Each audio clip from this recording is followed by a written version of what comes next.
ጤና ይስጥልን። ይህ ፋስት ዴሊ ነው። ሰላምታችን በያላችሁበት ይድረስ እያልን በዕለቱ የተሰሙ ዋና ዋና ጉዳዮችን ወደ እናንተ ይዘን ቀርበናል። ቻናላችንን ሰብስክራይብ፣ ፕሮግራማችን ላይክና ሼር እንድታደርጉ እየጋበዝን የዕለቱን አበይት ዜናዎችን አስቀድመን እንጀምራለን። የኢትዮ-ኤርትራ ውጥረት ተካሮ በሚገኝበትና ከኢትዮጵያ በኩል እንኳን አሰብ ኤርትራ የሚሄደችበት መንገድ ሕጋዊ አይደለም የሚል ተደጋጋሚ ሐሳብ እየተሰነዘረ ባለበት ወቅት ተመድ ለኢትዮጵያ ጥሪ አቅርቧል። የአልጀርሱ ስምምነት ለመጣስ በቋፍ ላይ ነው ያለው ተመድ በዋና ጸሐፊው በኩል ነው ተማጽኖና ጥሪውን ያቀረበው። በአሁኑ የመረጃ ሰዓታችን እና ትራምፕ በኢትዮጵያውያን ላይ መውሰድ የጀመሩትን ጠንካራ እርምጃ እንዲሁም የሁቲ ታጣቂዎች ወደ ኢትዮጵያ ጎረቤት ሀገር መምጣታቸውና እስራኤል እርምጃ ልትወስድ ነው ስለማለቷ የተሰሙትን አክለን ይዘን ቀርበናል። እስከ ፍጻሜው አብራችሁን ቆዩ።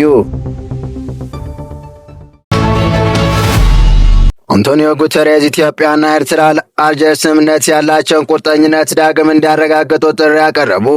የተባበሩት መንግስታት ድርጅት ዋና ጸሐፊ አንቶኒዮ ጉተሬዝ የአልጀርስ የሰላም ስምምነት 5ኛ ዓመት ክብረ በዓሉ በተከናወነበት ወቅት ኢትዮጵያና ኤርትራ ለስምምነቱ ያላቸውን ቁርጠኝነት ዳግም እንዲያረጋግጡ ጥሪ አቅርበዋል። ዋና ጸሐፊው በቃል አቀባያቸው ስቴፋን ዱጃሪክ በኩል የሰጡት መግለጫ በሁለት ሀገራት መካከል ያለውን ውጥረት እንደገና ባለበት ወቅት ነው። ታኅሳስ 3 ቀን 1993 ዓ.ም የተፈረመው የአልጀርስ ስምምነት በኢትዮጵያና በኤርትራ መካከል የነበረውን ደም አፋሳሽ ጦርነት በይፋ ያስቆመ ሲሆን የድንበር ማካለያ ዘዴዎችን ከመዘርጋቱ በተጨማሪ የሁለቱም ሀገራት ሉዓላዊነትና የግዛት አንድነትን አረጋግጧል።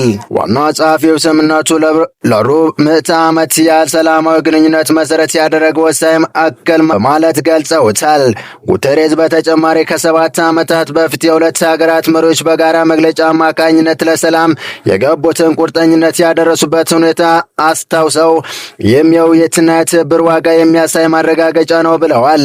ውጥረቱ እንደገና እየጨመረ ባለበት ወቅት ዋና ጸሐፊ ሁለቱም ሀገራት አልጀርስ ስምምነት ውስጥ የተካተተውን ዘላቂ ሰላምና ሉዓላዊነት እንዲሁም የግዛት አንድነት ራዕይ ዳግም እንዲያረጋግጡ የጠየቁ ሲሆን የትብብርና የመልካም ጉርብትና ግንኙነቶች ለመገንባት የሚያደርጉትን ጥረት እንደሚያጠናክሩ አሳስበዋል። በተጨማሪም ኢትዮጵያ ኤርትራ ለሁሉም በሚጠቅም መልኩ የልማት ትብብርን ለመመከት ከቀጠናዊ ዓለም አቀፍ አጋሮች ጋር መስራታቸውን እንዲቀጥሉ አበረታተዋል። በቀጣይ መረጃ እስራኤል ከባድ ማስጠንቀቂያ ላከች። በጋዛ፣ በየመን፣ በሶሪያ፣ በሊባኖስና በኢራን ጦርነት ተወጥሯ የከረመችው እስራኤል አሁን ደግሞ ወደ ኢትዮጵያ ጎረቤት ሀገር ዞር ብላ ከባድ ማስጠንቀቂያ ጥላለች። እርምጃ ሊወሰድ የሚችል መሆኑን ይታወቅልኝ ስትልም አስታውቃለች። ጥብቅ ክትትል ከማድረግና ከባድ ማስጠንቀቂያ ከመስጠት ጀምሮ አሁን ደግሞ ነገሩ እንዴት ነው በሚል ቀጥተኛ ንግግር የተጀመረ መሆኑን አይቲዩኒ ባሰራጨው ዘገባ አመልክቷል። ይህው አሳሳቢ ጉዳይ ታይቶባት የተባለችው ሀገር የኢትዮጵያ ጦር ጨምሮ የሌሎች የአፍሪካ ሰላም አስከባሪ ጦር የሚገኙባት ሶማሊያ ናት። እስራኤል የመን ላይ ሆነው ሚሳይሎችን በማስወንጨፍ የእስራኤል ዋና ከተማ ቴልአቪቭን ሳይቀር ሲያጠቁ የነበሩት የሁቲ አማጽያን ቀይ ባህርን አቋርጠው በስፋት ወደ ሶማሊያ የገቡ መሆኑን ደርሼበታለሁ ስትል አስታውቃለች። ይህኛው አንደኛው ነው። በሌላ አቅጣጫ እስራኤል ባላንጣቸው ቱርክ በሶማሊያ ምድር ግዙፍ ወታደራዊ ቤዝን እየገነባችና የሚሳኤል ሙከራዎችን በማድረግ መጀመር እስራኤል እርምጃ ወስዳለሁ ወደሚለው ከባድ ማስጠንቀቂያ እንድትገባ ያደረጋት መሆኑን የካፕ ቲቪ ዘገባ አመልክቷል። እስራኤልና ሶማሊያ ዲፕሎማሲያዊ ግንኙነት ያላቸው ሀገራት አይደሉም። ሶማሊያ ለእስራኤል ሀገር እውቅና የሰጠች ሀገር አይደለችም።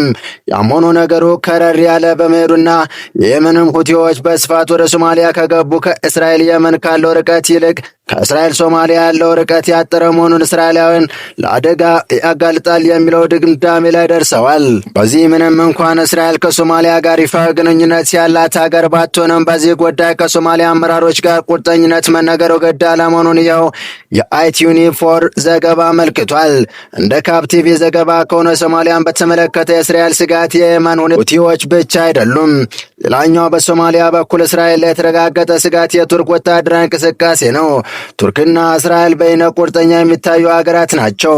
በሌላ አቅጣጫ ደግሞ ቱርክ በሶማሊያ ባህር ዳርቻ ግዙፍ ወታደራዊ ቤዝን መገንባት ከጀመረች በኋላ አደረች ብላለች።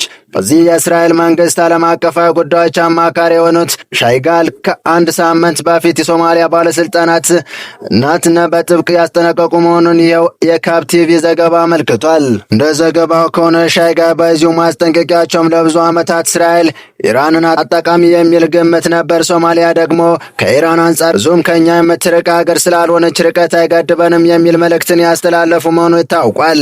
የማስጠንቀቂያ መልእክትም የተላለፈው በዚሁ በሶማሊያ ባህር ዳርቻ ወታደራዊ ቤዝንም የገነባች ላለችው ቱርክ መሆኑን ይኸው ዘገባ አመልክቷል። ቱርክ ሶማሊያ ውስጥ ምን እያደረገች እንደሆነ አይናችንን ከፍተን አንድ በአንድ እየተከታተል ነው።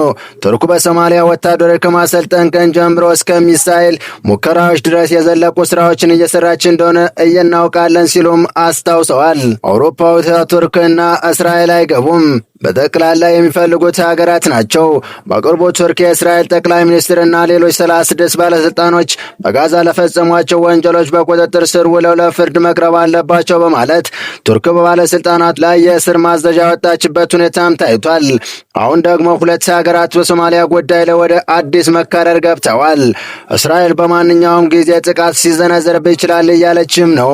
ጉዳዩ ደግሞ ታጣቂዎች በስፋት ወደ ሶማሊያ እየገቡ ነው መባሉን ተከትሎና እስራኤል በአላንጣ የሆነችው ቱርክ በሶማሊያ ምድር ወታደራዊ አቋሟን እያጠናከረች መሄዷ ነው። ጉዳዩን አስቀድመን በሰላም ንግግር እንመለከተው በሚል እስራኤል ከሶማሊያ ባለስልጣናት ጋር ውይይት የጀመረች መሆኑን የእስራኤል ምክትል የውጭ ጉዳይ ሚኒስትር ሻረን አስኪል ለአይቲዩተን ኒውስ ቴሌቪዥን ተናግሯል። አንድ መልኩ አልሸባብና የየመን ሁቲዎች ሲተሳሰሩ፣ በሌላ አቅጣጫ ደግሞ ቱርክና የሶማሊያ መንግስት መጣመራቸው ለእስራኤል ከባድ አደጋን የደቀነ መሆኑ ተነግሯል። እናም እስራኤል ለሁሉን ስል እርምጃ ልወስድም እችላለሁ እያለች ትገኛለች። እስራኤል ሶማሊያ ውስጥ ባለው የቱርክ ወታደራዊ ይዞታዎች ላይ ጥቃትን የምትሰነዝር ከሆነ ከባድ የሆነ ቀጠናዊ ወታደራዊ ትንቅንቅ የሚፈጠር ይሆናል።